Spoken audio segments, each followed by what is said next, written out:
ঘটনা ঘটানো হয়েছে। আওয়ামী সন্ত্রাসীদের হাতে হত্যাকাণ্ড হয়, তাদের গ্রেপ্তার করা হয় না।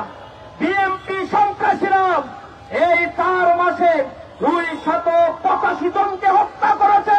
সেই হত্যাকাণ্ডের বিচার তো হয় নাই, তাদেরকে আবার পুনর্বাসন আর কমিটিতে তাদের স্থান দেওয়া হচ্ছে।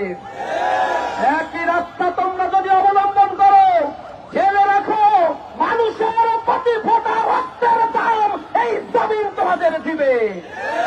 এই জমিন তার প্রতি উত্তর দিবে। শহীদ সাইফুল্লাহর রক্ত বিতা যাবে না, শহীদ নেতৃবৃন্দর রক্ত জন্মে বিতা যায় নাই। এই জমিনে রক্ত পড়লে সেই রক্ত তোমাদের গদি, তোমাদের মস্তককে তস্তর করে দেবে। আমরা লজ্জিত, শিক্ষা চাই তোমাদেরকে। এমন রাজনীতি তোমরা করো, একটি স্কুলের কমিটি গঠনকে কেন্দ্র করে, দখল বাণিজ্যকে কেন্দ্র করে শত শত মানুষকে তারা এই বাংলাদেশে হত্যা করেছে। তাদের মধ্যে আর আওয়ামী লীগের মধ্যে কার্যত কোনো তফাৎ নাই।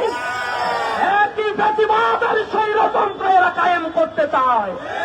সুতরাং বাংলার মানুষ তোমাদের উপরে যে আস্থা রেখে ওই গতিতে করুণা করে তোমাদের বসিয়েছে, এই গতি কেড়ে নিতে বাংলার মানুষের এক মুহূর্ত সময় লাগবে না।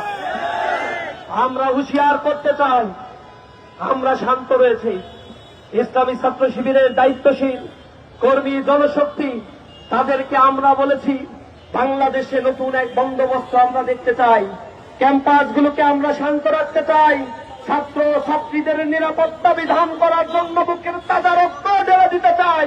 প্রতিটি ইঞ্চি মাটি বাংলাদেশকে আবাদ করার জন্য নতুন রাজনৈতিক বন্দোবস্তের সূচনা ইসলামী ছাত্র শিবির করতে চায়।